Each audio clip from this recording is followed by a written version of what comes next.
and welcome to another episode of Frame and Reference. I'm your host, Kenny McMillan, and you're listening to episode 131 with Matthew Lloyd, ASC CSC, DP of Origin. Enjoy.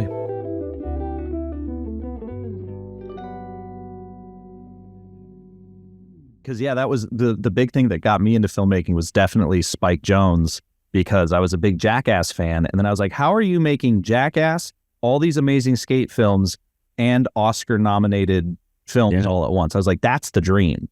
Dude, I mean, I go back to Spike even like way before Jackass. I go all the way back to like Mouse and Paco and all the early girl films. And Yeah, Right was the one that obviously... Right. But he was, Mouse has like some of the most amazing kind of sketches and just sort of like really still to this day to me, like speak to his sort of stylistic inclination almost more than any of the other stuff. And it was just this understanding that like, the things you were into can extend beyond the physical act. It's like you can, I remember watching those things in the shop I worked in, we wear the tapes out, literally like, Mouse was running, Chocolate Tour was running like over and over and over again. And it just seems so fun. Like, it just seemed like you're just like making stuff with your friends and it's fun. And like, it added to the landscape of the culture, in a way that like wasn't skate, you know what I mean? It wasn't for the purists, like it should just be tricks and music, but it was like part of the tapestry that like made what we did fun to be around, beyond just the act of like, varial flips and stuff. Well, and for me too, like I couldn't skate. That's why I got into snowboarding, because I could ollie once out of every probably 30 attempts, like successfully. Like I could land an ollie, but anytime it was like up a curb or whatever, it was game over. Yeah. So no, still to this day, like my son's into it now too, and I'm still skating a lot, for my age, and man, it's like it's the endless challenge, like you take 2 weeks off to help promote a movie, and then you get back on it. You're like, I may as well have just started from scratch. Yeah. Well, I help. The thing that keeps me going in snowboarding is I help run college ski trips every year. Oh, so I think we had to reschedule like once or twice, and it was because I was working those trips. Oh, right. And I got back on the huge. The whole Summit County got nuked with snow as I was leaving, and luckily I got out of there. But like even the past 2 days, I've just been like laying on the couch recovering, because one, it's like it's a lot of snowboarding, and it was kind of icy, so it was really like no, it's a treacherous physical endeavor for sure. Yeah, but it reminded me like I got to work out more. Yeah. But one thing I did want to say that you reminded me of was like that. I grew up in the Napa Valley, and there was this skateboard shop called Board Garden, and they always had like the 401 tapes and stuff like constantly playing, or any of those things. And it did remind me how like that sort of same thing with snowboarding too, but the snowboard shops weren't really a place you'd hang out because they're pretty seasonal.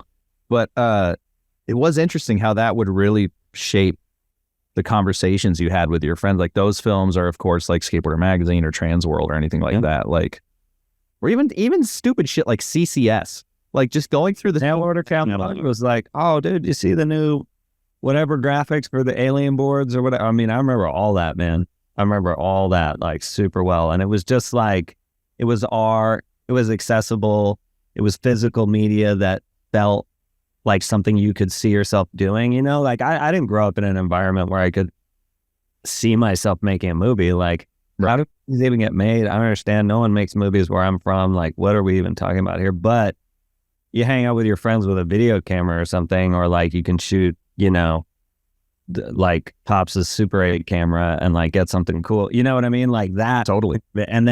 And then work it in. You can do a zine. You can do, you can take photos and do posters and stuff. It's like we just like go to the print shop and like make the stuff. All of our early, efforts were like VHS, and we like had the the jackets printed and would fold them and glue them in my basement, you know what I mean? And the shop would like hold the premiere for the thing. And we would, it's just like we were making stuff, sort of naively, but also we had tangible like heroes, legends in the community who felt, excessive, like felt like you could see yourself actually doing that. Dude, Billy Pepley was really good at like making you feel like it's unreachable, Oh, 100%. That was the thing. The Board Garden, I can't remember what film it was, but there was a Board Garden premiere where they like rented out actually, you know what? Have you ever heard of Bottle Rock? Mm-hmm. So I remember, I can't believe I'm putting this together right now. In like 2000, I want to say, they did a premiere of some film that I can't quite remember in this little room. And like all the pros showed up, which I thought was insane, right? They came up to a town of 5,000 people and signed everything, whatever, had a party. But that room is where they do Bottle Rock. Oh, wow. I mean, they do Bottle Rock outside that room. But yeah, I just remember that's the same fucking location. It's the only like multi-purpose room in Napa at the time. Oh. But it kind of goes back to what you said earlier about like that curation thing. Like I think about like how radio doesn't curate anymore. No, like I'm like know what's going on with the radio, but it's the same 12 songs every time. I mean, the personalities are still great, but they don't get to choose. Yeah, it's all bought and paid for. Yeah, and that's frustrating. Whereas, like at least, I feel like there was curation at skate shops. It wasn't like oh, for sure. And like some shops carried some brands, and others didn't carry other brands. And you want, something from Crail Tap, but you have to go to this shop. If you want alien boards, you have to go to this shop. It's like not everybody has everything, and there's so much. At the time, especially, it was so sort of like random when things would come out, and it was like you didn't know. Some shops would have one board of a graphic that people loved. It'd be gone. Right. It wasn't like today where you just like get online, you're like type in whatever you want, and there it is. It is. That could be an entire podcast right there. It's just like the importance of curation and the importance of tastemakers, 100%. And a physical media, I think. Like, I hope zines come back. Dude, it's all starting to come back because people want to hold things. You know what I mean? Like people, we're as human beings, like you want to hold things. We've been making artifacts since the dawn of time. People want to hold things. They don't just want to like turn on a digital buffet and be inundated with like 9 million choices of things that just there and then gone. It's like you don't, the physical act of doing things, vinyl sales are back up. Somebody was telling me like DVD, aftermarket DVD. I mean, clearly you've got it in the background. Dog, I had to find a blockbuster copy of Dogma on Blu-ray. Yeah, because that asshole Weinstein won't let go of the won't let go of the rights because Kevin Smith was like, fuck that guy. And he's like, yeah, well, fuck your movie. Yeah, buried. But it's true, it's like, it's even boards, man. It's like, like as an art medium, like there's so much incredible artwork that just existed on skateboards, Yeah. And then ultimately, like, they're meant to be destroyed. So it's like a canvas that's getting wrecked. And now we're like all desperately trying to be like, save the boards and make sure if anyone has them that they go to one of the collectors who's like preserving the stuff, Yeah. Pretty wild. Do you know the designer, Aaron Draplin? Yeah, of course. Yeah. I find all of his, that's another like Spike Jonze type person that I think is relevant to the culture. He's super cool. Actually, we kind of have helped him with a few things. A buddy of mine's pretty tight with him. Really?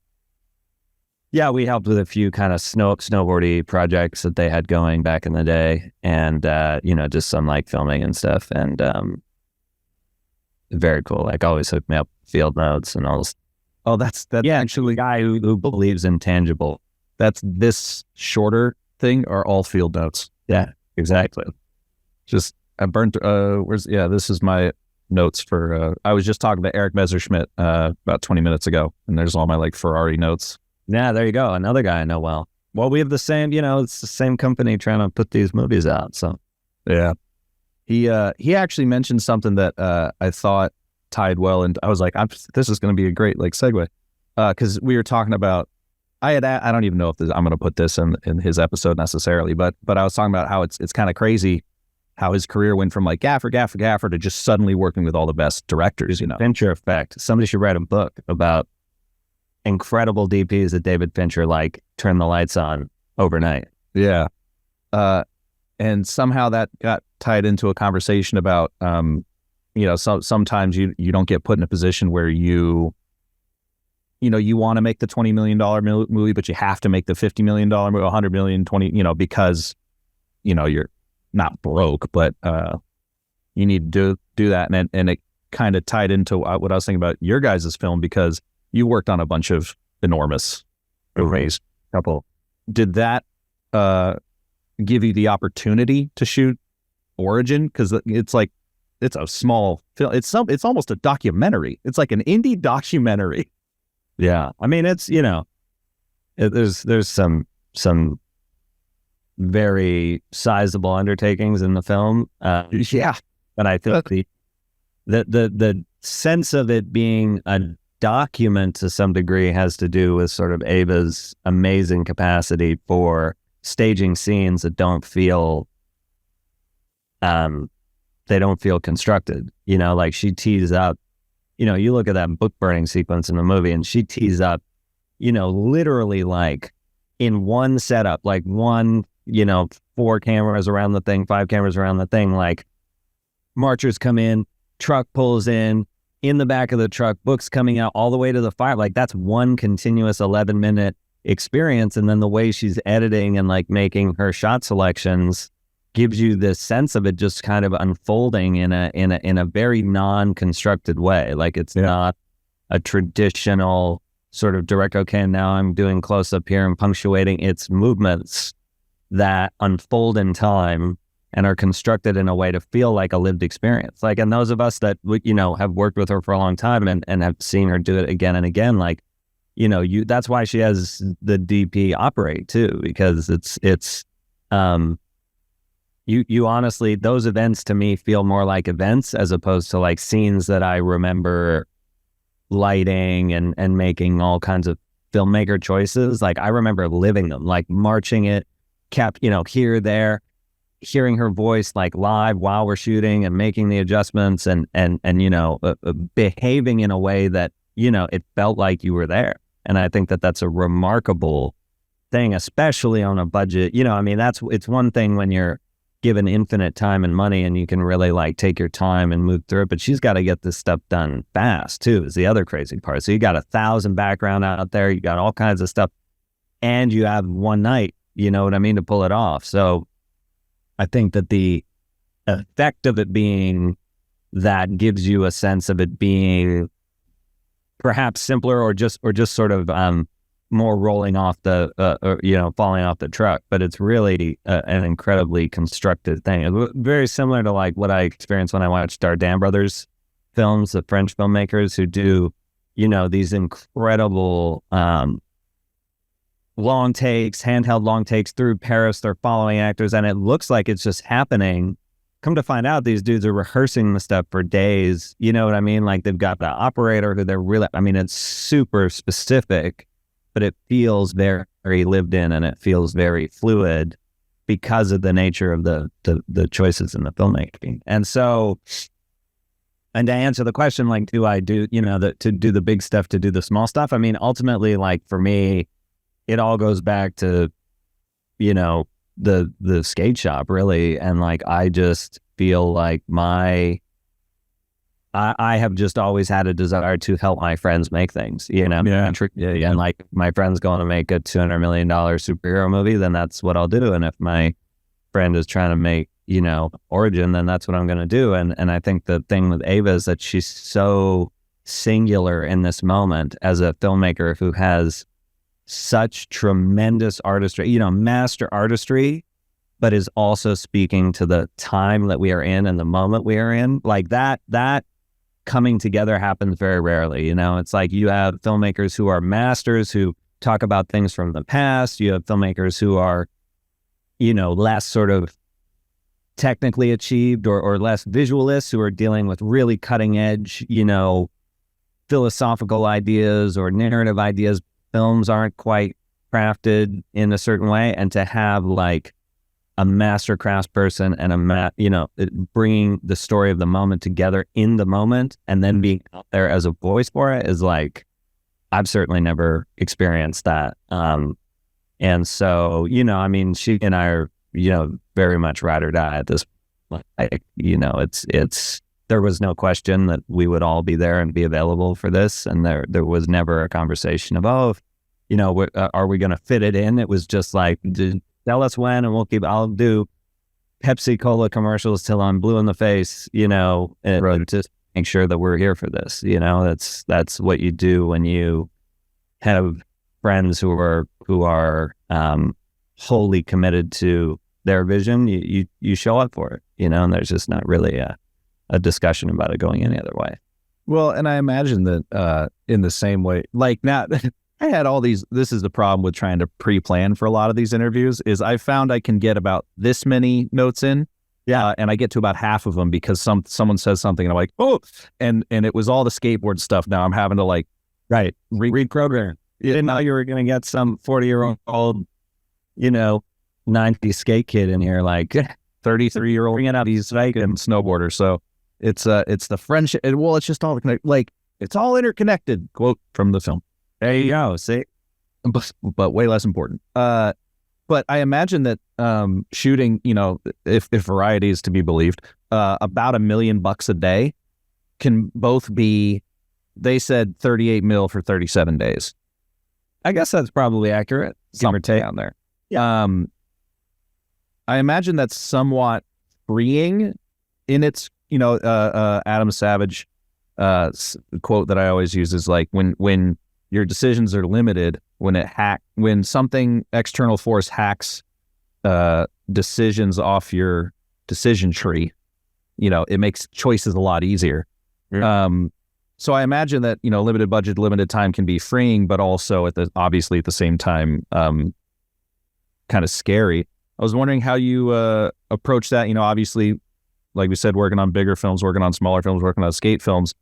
What are kind of some of the lessons from all those different worlds that you were able to apply to this film?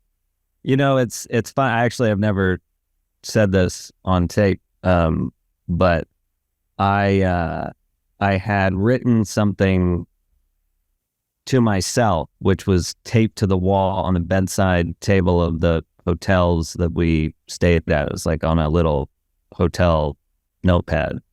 And it just said, it was me sort of telling myself in the moment of like going through this process. I just wrote, it was all just training. Meaning I understood immediately that this was a singular filmmaking experience, that something was happening that was different, that all of the circumstances that led to the moment of making it were guided and touched by forces that I don't pretend to understand. But the fact that it was at a studio, left a studio, she got the money, we did it her way, like all of and I'm sure, she is much more of a architect of the grand design. And I'm sure that there's many things I don't know anything about, but the fact that we ended up where we ended up in the moment we ended up doing it that way felt very much like cosmic intervention to me, and every decision that I had made up to the point of starting this film had just been training to deal with this film, like racing through the streets, shooting skaters for, basically a decade, going off to do massive visual effects films and learning that whole language and the mechanics of all of that, so that when there wasn't, when we had an amazing visual effects supervisor, Rich McBride, who couldn't afford, we couldn't afford to have him there every day, and we couldn't afford to have supervisors every day, I was able to communicate with him and to do the work that he needed to make sure that his shots were going to be executed to Ava's standard, and that going to have all the elements he needed, because we couldn't go back and there wasn't going to be reshoots and there wasn't going to be all these things. So, I really lived by, it was all just training. And you just sort of tell yourself that every single day, like, you ended up here because you need to be here. And everyone that's here is here because it's their contribution to the greater whole, you know, and very much not a individualist effort, you know, that it was, we all just brought our own histories and skill sets to it, and then it became their film. Like I honestly, like, and I say this over and over again, but I've never done a movie that was so singularly one person's film, you know, like that she. But that's got to feel good, right? You know, it's amazing. It's like literally what you read about in books, you know, like all the books that trained me, you know, when I was like, I swear my shelf over here has books. It's not just man, but you know, you're trying to, you know, back in the day, like, you know, film education wasn't as accessible or prolific as it is now. Certainly the internet was a non-entity for the majority of the time that I was formally training myself.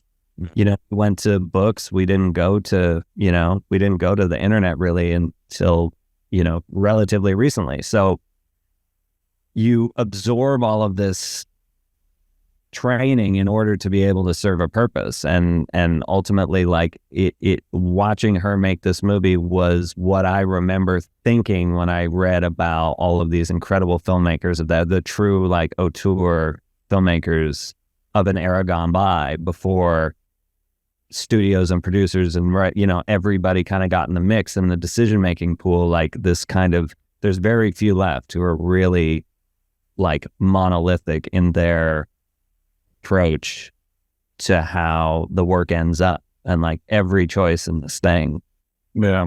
There were limitations financially, but ultimately, like, the energy of what you see on the screen is palpable only because it's coming from, like, a singular artist vision that everybody was on board with. Well, and the thing I was kind of getting to with the budget is kind of what you just said, which is when you have a lower budget, I feel like, granted, I haven't worked at that level, but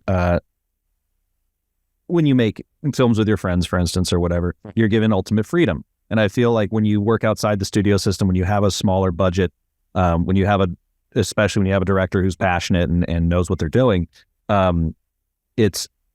you're willing to, let's say, not that you did, you're willing to work for free or take a longer day or whatever, because it's more exciting than just, you know, getting blood from a stone because you have to, you know? Yeah. I mean, of course, you know, and ultimately, like, I you know, again, like, I don't know that I ever, you know, you don't really, when you're doing things like this, you don't necessarily you know, you just set yourself up. I mean, for those out there sort of figuring out how all this works, like, you just set yourself up to be able to pay your bills, you know, in the grand scheme of things. Everyone, you know, there's a number that is just what you need to function. And once that is attained, like, you stop talking about, you know, that's not what's happening. It's not transactional. There's no sort of, oh, well, we're going to overtime. You know, it's like, there are rules to protect, you know, labor lives in some case. So yeah, all the other stuff, and a lot of people coming in and out of the fold. And this isn't just this movie, it's any film studio or otherwise, you know, but I've never really been, once I'm in, you know, like, you don't really, you're not concerning yourself overly with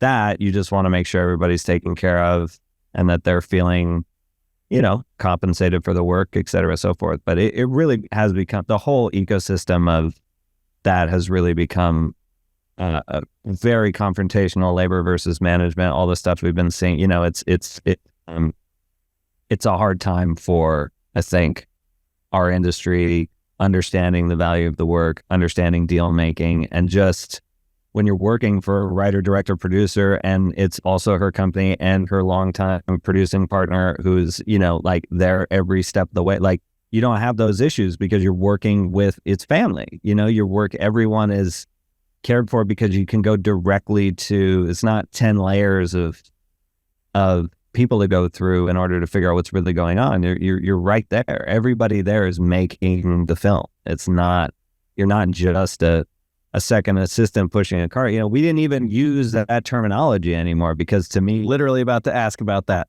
I had read that. Like, okay, so you're the second assistant. So what does that mean? You do half the work of the first and you get paid half the work of the like a second assistant has an entirely different set of work responsibilities, and their contribution is entirely different from a first assistant who incidentally is a focus puller. They're not a first assistant. They have they have a designated tool in their hand for the entirety of the film that communicates elements of storytelling. They're not putting the camera on the tripod, they're reading the screen, like our focus puller, Dave Etzel is a dear friend of mine, incredible focus puller. I call him the assistant cinematographer of this movie. I think that's a better use of the phrase AC. He's got the script out every day. He's like trying to figure out where people are going to be and how, when he's going to what line and how it's all working. In addition to being a master craftsman and a technician who can like manage all this stuff at once. That's not that is a very complex job title that, should just be reflected in terminology that actually explains what the role is. They're lensing the mood. They're putting the iris, setting the focus, and working the final mechanism that captures the image of the film is entirely in their purview. And then a second assistant is really a camera technician. They're not, they're out here doing, and they've got all kinds of logistical things to sort out. They've got all kinds of, especially on film. Yeah, clerical work to sort out in terms with the script supervisor and the slate number and communicate camera reports that go to editorial. I mean, that's a tremendously robust position. And we sort of say, oh, well, it's the second assistant. Like we should, and why are they asking for this and that and the other thing? And it's like, no, they're not. Why are you designating a value on or a position in the hierarchy for this person whose job designation is entirely different from somebody else in the department? Like we are a whole unit, So I'm, we're just trying to move towards a conversation where the roles are reflected in the titles, and also like that the titles don't designate intrinsic value to the contribution of the filmmaking. Because when you have people who are celebrated in their role, contributing to the image, you see it in the image. And every time, I watched this movie, we had screenings last week. I saw it 3 times with 3 different groups of people, over 100 people every time. And just like the intrinsic properties of that imagery is stronger because everybody behind the camera believed in what was happening and was making it move forward, Well, and important, not the case in a lot of circumstances. Yeah. And I was going to say, importantly, it sounds like you guys also made it so that those people felt, not only felt valued, but felt like probably their voices were heard when they needed to be. 100%.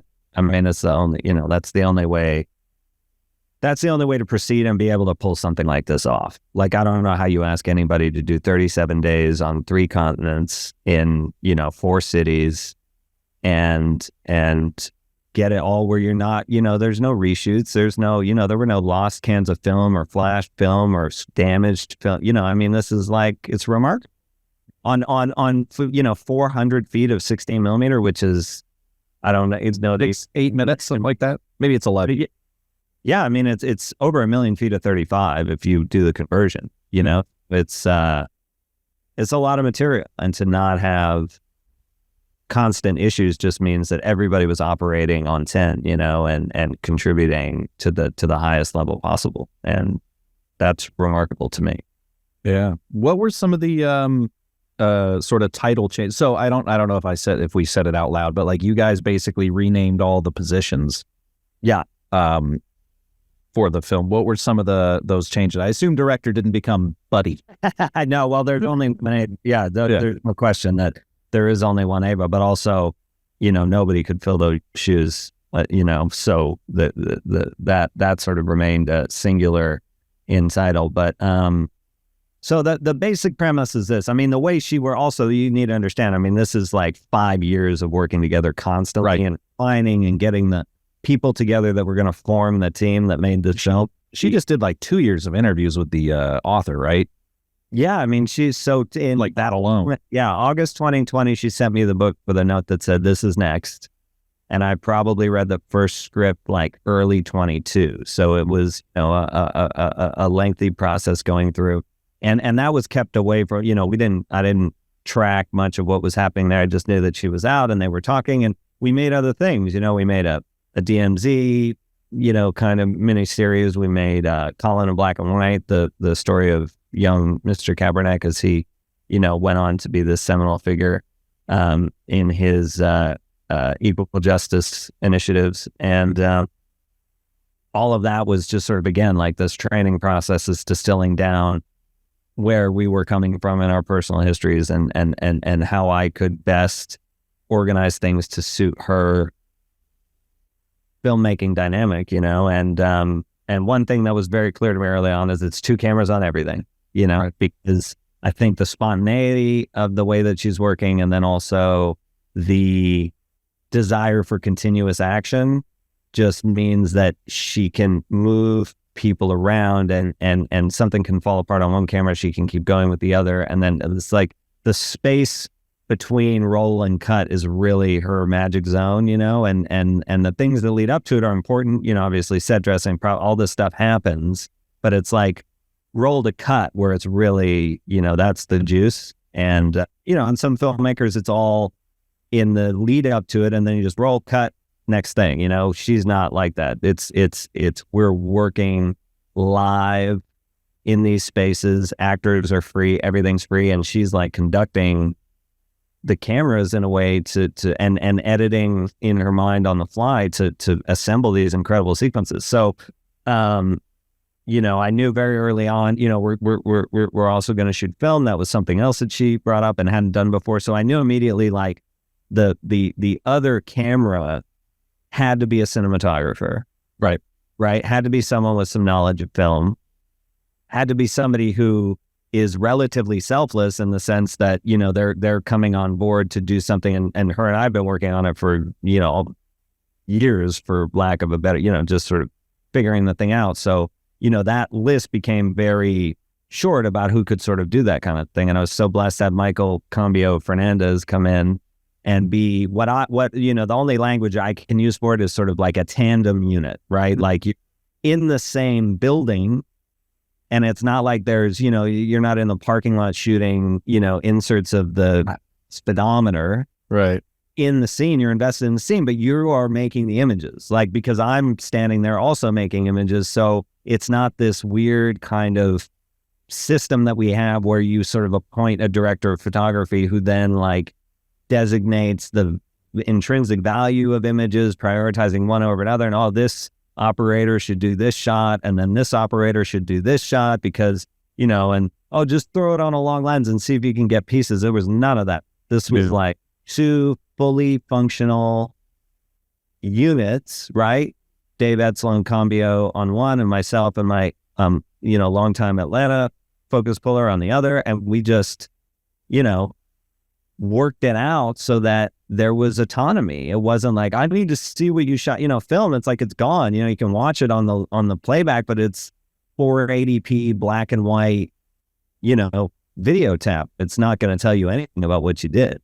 So once these spaces were lit and we were happy with the environment and the exposure was going to be sufficient to do whatever we were going to do, and felt like we had the mood right, it was just game on, it was street photography, it was going through, like you were just shooting it with a Leica, finding frames, grabbing things, and then Ava's guiding us the whole time through that whole process. So I dispensed with the idea that this was like a B camera. That's complete nonsense, right? I mean, clearly this person is contributing mightily to the effort. Right. So we just said, okay, it's Matt and it's Michael, so we'll just call it East. I'm from the East Coast, so I, came to LA from Toronto, so I rep the East camera, and then, Cambio's from out here, so we called that West camera, and it was just East and West, and then dispensed with this idea of first, second assistant, because that's also nonsense. So then you had your focus pullers on each camera,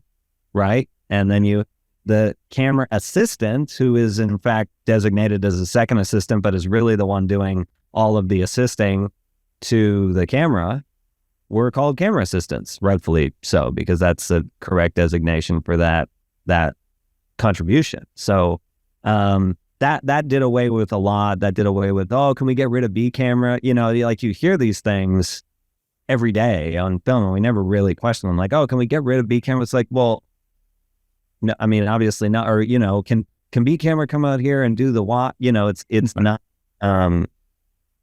It's placing an intrinsic value on what that contribution is and what they should be doing at any given time. And I think when you really work with a master director who knows how to shoot with two cameras, and you watch two people who know how to work on film and know how to capture imagery in an organic sort of natural way, you can end up with imagery like that, because it's all flowing together. It's all the pieces were aligned in a way to produce this ultimate outcome. Yeah. And there's certain sort of selflessness required in all of that, right? Because you can't, you know, I can't stand next to this work and not acknowledge the immense contribution of all of these people. You know, you think about Mozzie Mitchell, the gaffer. I mean, I had the camera on my shoulder every single day, all day, the entire time. So we get down into metering lighting, understanding the contrast ratios, understanding the quality of stuff. And there's no time, you know, it's like, you know, we're going to have to do a night for day thing because we're shooting in the winter. So he's got to light whole spaces for daytime. You know, we don't have time to see that. And that's a master lighting designer, you know, truthfully. So why is he sort of called the gaffer and sort of treated like he's meant to balance, you know, the cable, and that the DP does all the light? I mean, that's nonsense. Anybody who's ever made a film will tell you, like, it's only getting better. If you have a great lighting designer helping you kind of construct the sense of the look of the film, like it's only getting better, right? And if we're hanging on to our own innate desire to take credit for everything, you're working against yourself, because you're not involving the artisans that have come to join you in equal ways. So just looking at all of that, really, and trying to figure out how, certainly Ava and I together, but also just me personally going on to other things, how we can try to propagate some of that, you know, mentality. Yeah, I did. I've started I was just telling Eric this. I started taking notes about things I wanted to talk about instead of just forgetting and then going, if you've ever heard this podcast, you will know what I'm talking about. I did want to kind of touch on a few factors of shooting 16. First of all, why that when, you know, on a limited budget, that could certainly potentially hurt you, you know, and also there's a very good video tap that I saw at Cinegear last year. It's full color HD. I can't remember who made it, but it exists. Anyway, so why 16? And also, if you could speak to the importance of communal dailies. Oh, wow. Yeah. So why 16 is because Ava called me one day and said, I've been watching a ton of movies in 16 and I love it as a format. We should do that. And I sort of immediately said, I sort of thought, oh, okay, for one part of the movie, you know, because we have multiple storylines kind of woven into the tapestry. Sure. And you're like, for the old stuff? No. And yeah, exactly. I said, for what part? And she said, for the whole thing. I said, oh, right. Because honestly, it's about continuity of vision. These are lived experiences of people that have been dealing with this throughout history, you know, and the circumstances of the oppression and the terror that's being discussed here is the same. That's basic core of the innate human desire to rank our containers in terms of intrinsic value in order to, you know, support the few and oppress the many, you know? And so the idea that these things were going to look different was preposterous, you know? Now, the unintentional effect of that is that when you look at the film, the American South versus Berlin in February versus, you know, Delhi, India, and essentially the summertime all have innate visual properties that are undeniable. And so it appears as though there are differences in the look, but we're just allowing those spaces to speak to the film and capturing them in the most sort of holistic, natural sense possible. And you end up with a tapestry that has certain looks in certain places, only because like nothing is happening different with the film stock, nothing is happening different with filtration, color, any of that. That's just the natural state of those environments. Right. Kind of an interesting unintentional, or not necessarily unintentional, but just an interesting phenomena in how we go about filming things, because the alternative would be to try really hard to get desaturated blue Berlin, but you're dealing with the tobacco filter in Mexico. Right, exactly. That you're dealing with places that already have visual identities. And so why exacerbate the difference with a bunch of technique? That to me just feels like, oh, that's an attempt to sort of be a filmmaker, or to stamp it somehow, which is not to the ethos of the film or the story or anything that we were particularly interested in. So 16 became the choice for all of it. And luckily for me, it was also the film format that was most conducive to Ava's process. So we had, 11 minutes on the mag. We had 416s, which are compact coax magazines and don't require the door to be open to thread a loop, and all those sorts of things were immensely helpful. I mean, even if we had if we had done 2 per 35, but had to thread, literally just the time to thread the loop into the movement would have been not possible, because you have Ingenue Ellis delivering this powerhouse performance. It's like, they got to the point where they were just pulling off the exposed mag and putting on a new one and rolling again. Like no one was even saying, reloading or anything. It was, okay, roll out, and we shut all of the bells off the thing and just, okay, no more film, pull it out, new one in, rolling, hand that to the assistant, who would then, get all the appropriate data on there and off to the lab. So on a train, I saw. Yeah, extremely. Couldn't even fly with the fucking stuff. Yeah, extremely fortunate for us that again, it's just this sense that there was a hand on the thing from the beginning, because what Ava was after photographically also was, to me, the only film format that was going to function. And honestly, you start to look at it and you're like, part of what we love about film are these characteristics. These stocks have gotten so good. The vision, honestly, and I dear friends at Kodak I've been, dealing with for decades at this point. And, when you shoot 35 now, honestly, the grain structure is so tight. Yeah. And the technology that exists in the silver emulsion is so good that you almost wonder, like, is it worth it? Not to say it's worth it. I love 35 as much as anybody, but like, if you're not starting to look digital, if you're not projecting it on film, and certainly if it's not going to large venues, are you really at this point, like with the grain overlays that we have and a lot of the scanned film grain, the live grain, all of these things, like, and these pretty phenomenal digital technologies available, like, I don't know if you really feel it. I know for a fact when that 16 gets projected every night in our screening room for dailies, that shit is film. Like, there's just no question. And the grain structure, all of it is all there. And so, once we, I did a quick 35 test just to satisfy my own sense that it was not something to really dive into, because some of the night stuff, I said, oh, maybe the 16 is going to get grainier, or what if we have to push it? Honestly, it's looked, she even responded more to the push process stuff because it even had a little bit more, the 50D, the 50 speed daylight film in 16 millimeter is like what I remember 35 being. Right. You know what I mean? Like, it's so good that you almost it almost defeats the purpose to some degree. So, except, when you have to look through a welding glass shooting 200 speed film outside during the day, because, you're trying to shoot a 5.6 and you're at a 64.5, right, with key film speed you have. So, there were some complexities with that choice, but, certainly on a basic level, like, her response to the more filmic stuff led to the way the film looks. And we're very we're very just open with the whole process. Like, Dave would go and he would shoot these lens tests, he would shoot these stock tests, and we would just go to the theater with Ava and we just play it.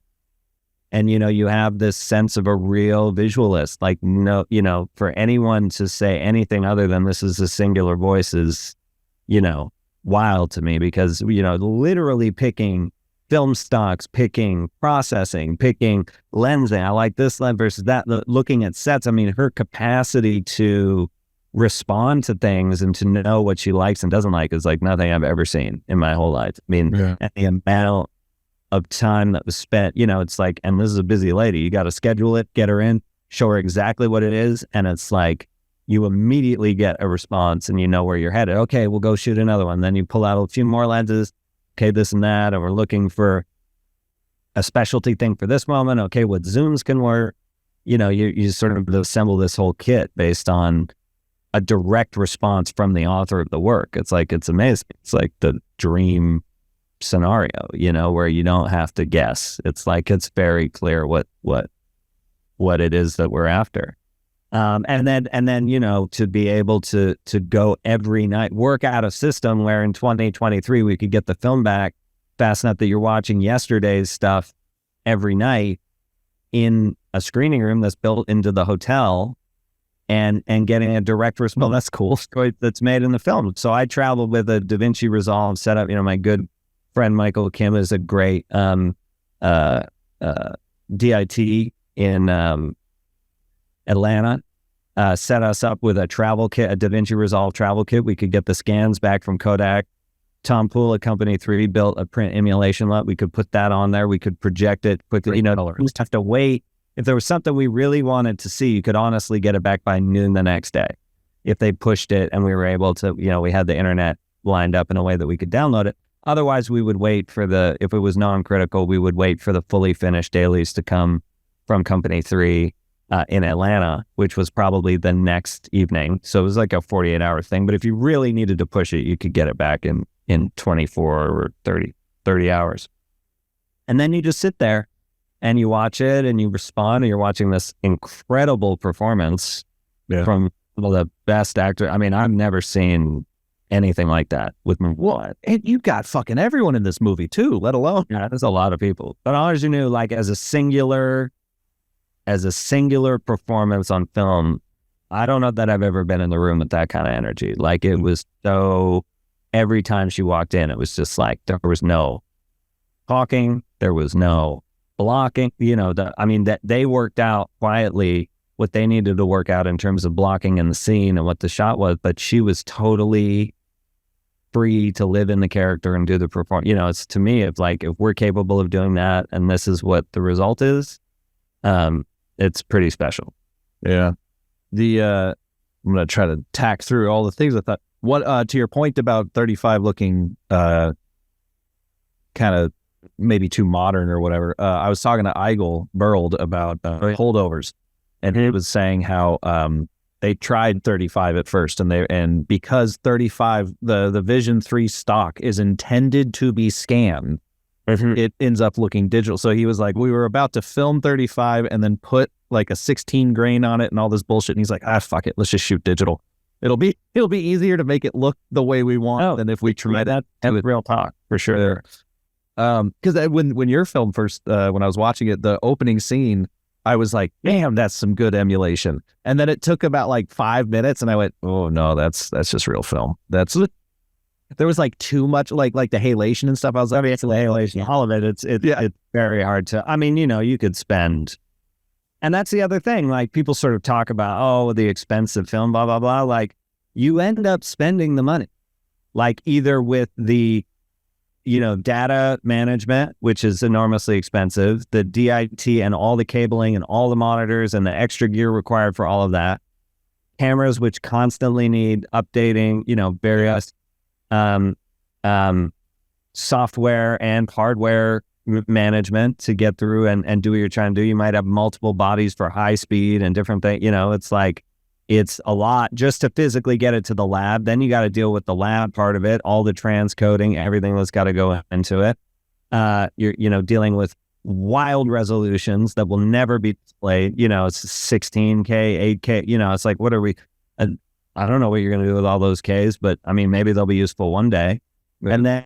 And then you get into the DI and you end up spending exorbitant amount of time and money trying to match the thing that you could have just shot in the first place. So to me, it's like when we sort of, I wish there were a way to present a spreadsheet that just kind of laid out all the costs that go into making a, if you're really after a film look, and some films are not, in which case they should be done digitally, and that's fine. But if you're really trying to do something that has that feel, you're likely going to spend the money.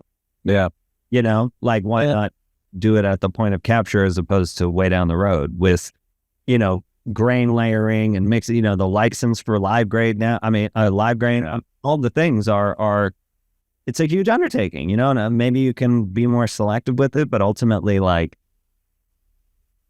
out of the gate, if that's just what it is. I mean, the DI for this was very, very simple. We had a master, like Tom Poole is absolutely, like, to me, is like a master still photo printer. You know what I mean? This dude has made some of the most iconic images, but you watch him work and it's just so simple. There's not a million things and keys and all this stuff. Like, he's just, he prints the film in such a delicate way that it lands, right out of the gate. Like, in a couple of days, you've got to pass, and then it's just the tweaks and the small stuff and getting everything that Ava wants taken care of. But that part of the process, because it's captured on film, is, is simpler.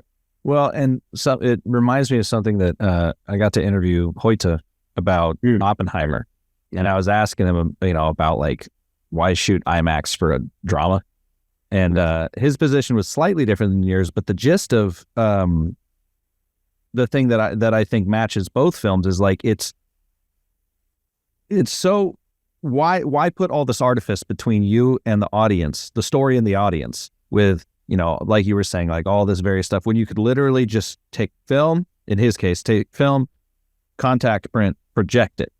Yeah. Like, then that puts the audience as close to the story as physically possible 100%. versus all these, various layers and stuff like that. Yeah. And distribution thing, sadly, is such that we don't often show a true film print, but I think that there is a way to stay true to the point of capture, is, I think, your point. Let the environment speak to the film and then show the film in the most uninterrupted way possible. And, when you're doing a movie that has, I don't know what the VFX shot count is in this, but it's not enormous. Like, you're looking at really photographic material. I did want to ask about that because I'm a big proponent of, I like Todd Vaziri. I like his, stuff. He's a good artist and also a good advocate for VFX. And I wanted to ask, because every film has VFX somewhere in it. Yeah. And so I was wondering, for this film, what was it? Because obviously the book burning scene, probably, but was it just like real fire that those? Oh, I meant for the crowd. I didn't even mean the fire. No, the crowd's pretty close. I mean, we definitely did some tiling for the big shots. I think we had probably 3 groups that we spread out, with 3 separate passes. Mm-hmm. And not normally what you go through, where you're having to really build a whole. There were just thousands of people out there by the time we were shooting. So, and those, I think, weirdly were the easier shots for. I mean, I wouldn't speak for Rich, but I think just conceptually, like, some of the ideations on creating the leaves sequence, like when she's going through the period of loss in her life, because we had, obviously, like, to get that feeling that Ava was after required, we shot a lot of practical elements, and then he was able to just create the shadows and the leaves landing exactly where we wanted. That's what I'm saying. I would never have thought that was a VFX shot. Right. Well, it wasn't. I mean, because it was done, it was, or it not. I would never have guessed that someone had like a post hand in it. Exactly, because it's photographed, it's live, and then the culmination of that is a shot that looks very natural, as opposed to we'll shoot her on blue, and then we'll build the ground and the thing and the leaves and whatever. She's laying on a black sweep. It's shot at 72 or whatever the frame rate was, high speed. There's physically leaves falling. The timing might not be right, but we're shooting elements of all these things, and the majority of the image is preserved, and then he's able to like really get the finesse. Art directed a bit. Art directed, yeah, exactly.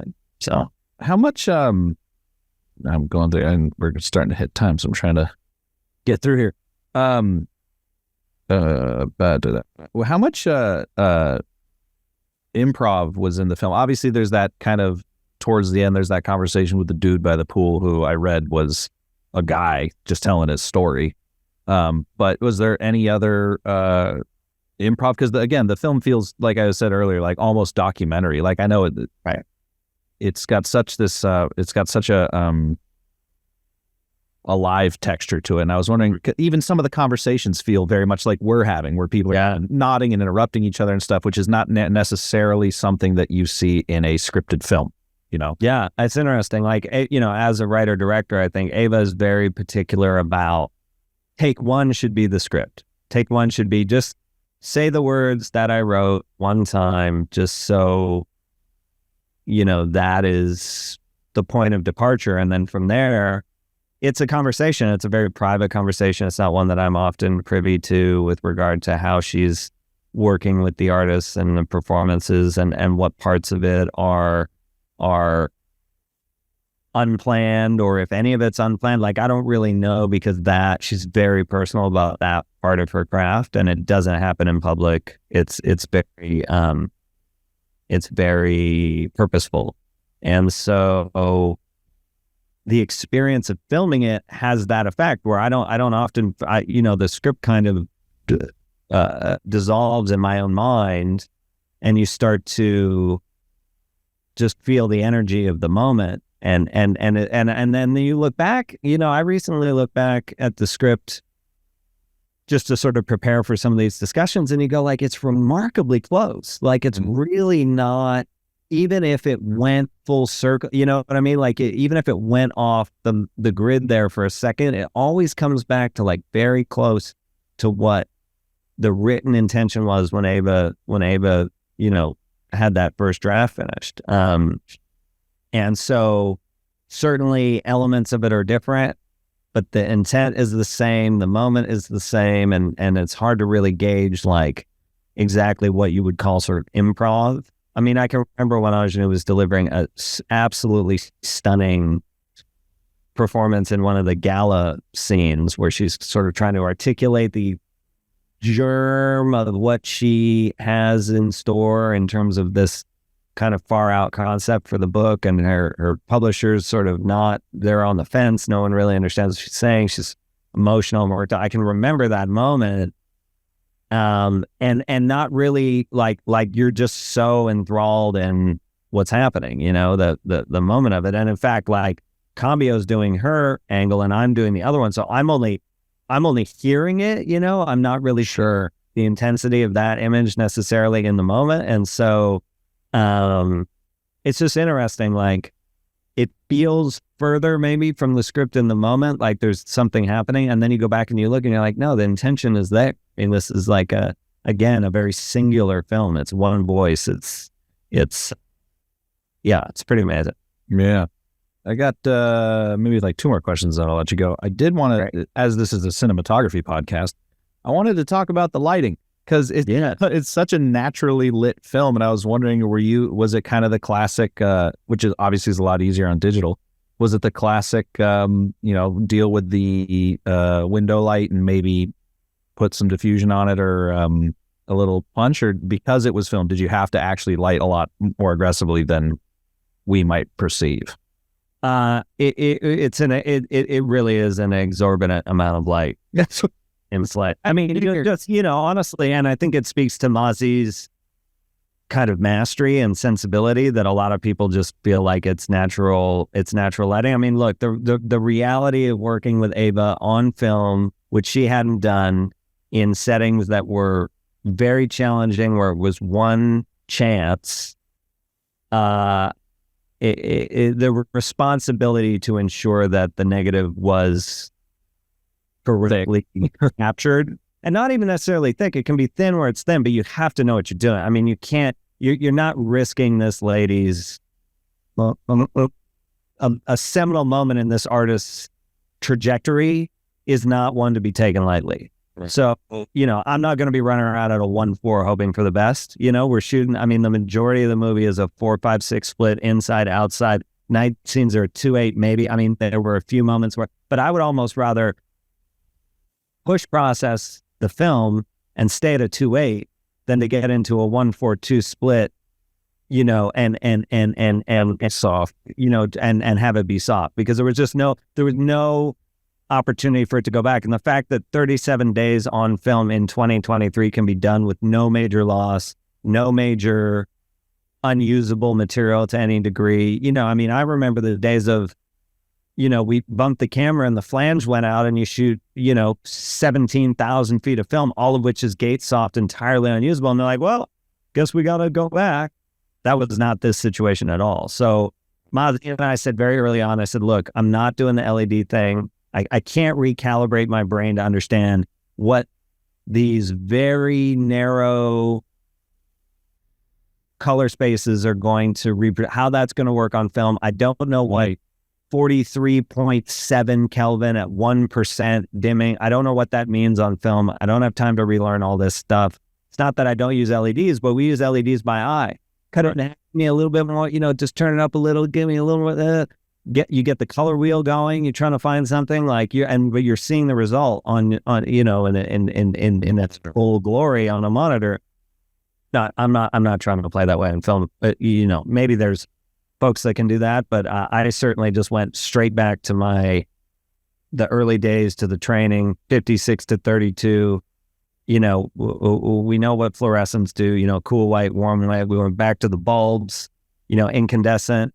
And voltages, we know what that looks like. 50% is going to be this warm versus that warm. Like, those are cemented in all of our minds in terms of how to execute that kind of work. So everything was tungsten or HMI, fluorescents where they were unchangeable, but they weren't changed out to LED things that we were trying to control. They were, gelled proper, like sleeves for screen if that was appropriate, or we let the green play and timed it out.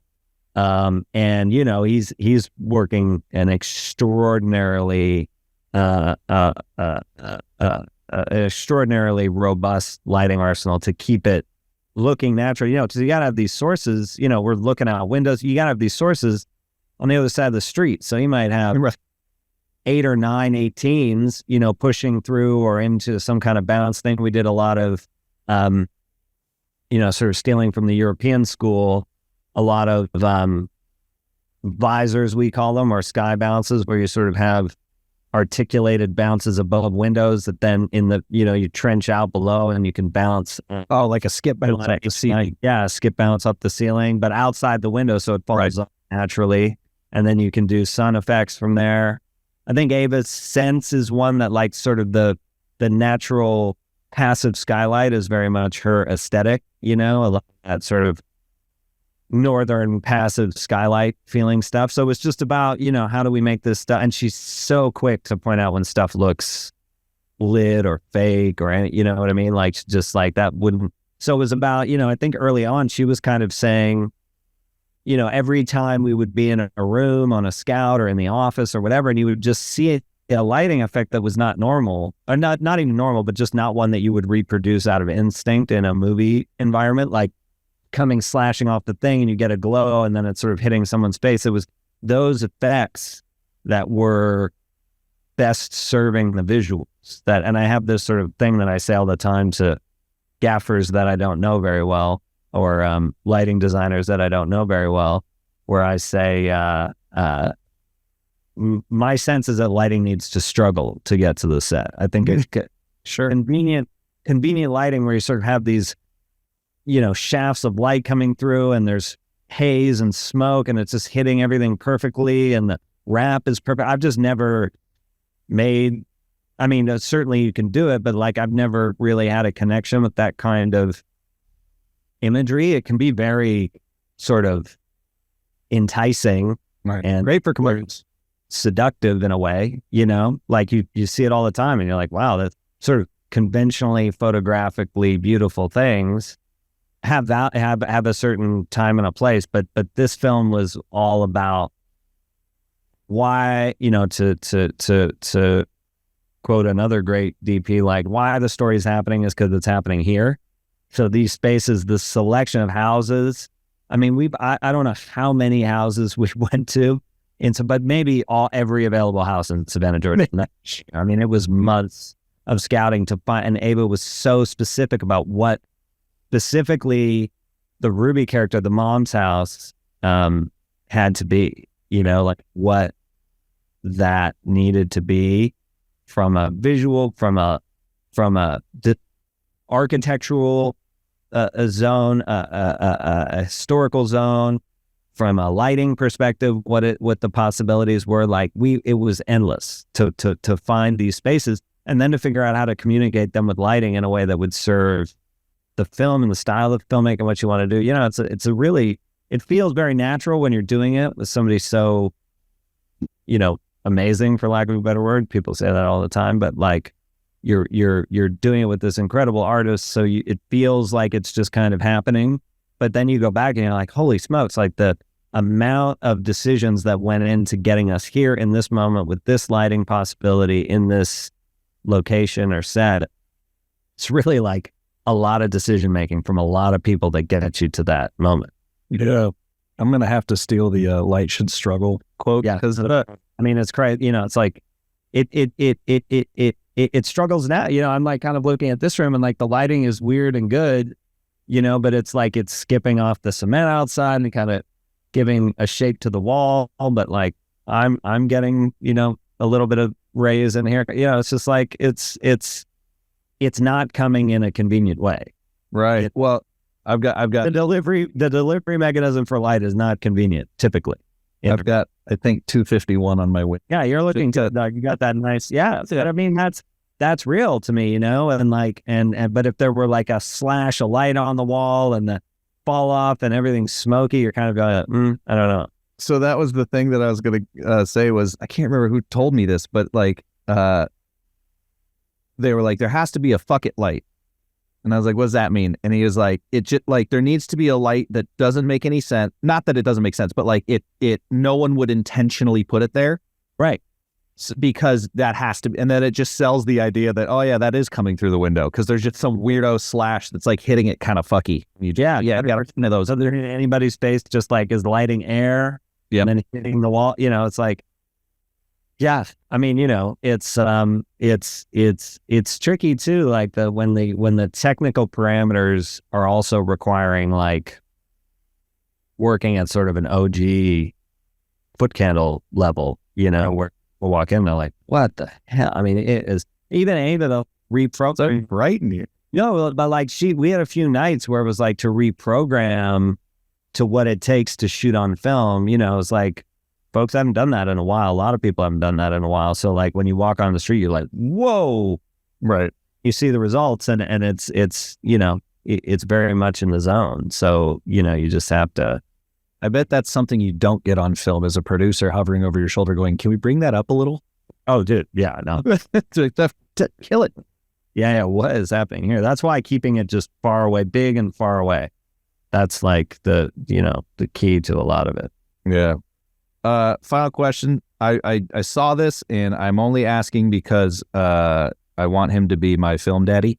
And that is, what was Guillermo's influence on the film? Because I saw he kind of helped out a little bit. I mean, that's more of an Ava question because, I only know Mr. Del Toro anecdotally. He is a lovely man, an incredible filmmaker. And I know that the sound of Ava's voice after he would contribute to the script or to the edit, like you can tell that there's a kinship in that relationship and in that artistry that is undeniable. And the spark that he was able to ignite in the filmmaker to stay on the path or to charge it up more, to hit it even harder, like it was undeniable. So the fact that this gentleman is taking time out of what we can only imagine is an extraordinarily busy. I follow him on Blue Sky. He's making miniatures. Yeah, making miniatures, doing 10 reviews. I mean, I don't even know at this point. Like he's a very busy man, and is harnessing when he sees true seminal filmmakers that are being challenged by their parameters, and he can contribute in some way to provide mostly just sheer love of cinema and motivation. It goes to tremendous lengths. You almost can't even imagine it. Like, to have folks like this in the filmmaking community who really care about the legacy of cinema and of the work. He contributed mightily to our overall emotional state, I think, throughout the course of filmmaking. Yeah. Well, I mean, you look at his films, and there's a not so subtle attack on fascism in a lot of them. So I imagine he had a lot to do. Yeah. Well, you guys did a fucking tremendous job on the film. Appreciate it, too, man. Outstanding. Looks great. And you guys did a great job. Thank you so much, sir. I appreciate it. Yeah. And it was awesome talking to you. Please come back fucking anytime. Hey, man. Happy to. Whenever we got something to chat about, I'll be here. Sounds good, brother. Okay, sir. Thanks so much. Bye-bye. Frame and Reference is an Owlbot production. It's produced and edited by me, Kenny McMillan, and distributed by Pro Video Coalition. If you'd like to support the podcast directly, you can go to frameandrefpod.com and follow the link to buy me a coffee. It's always appreciated, and as always, thanks for listening.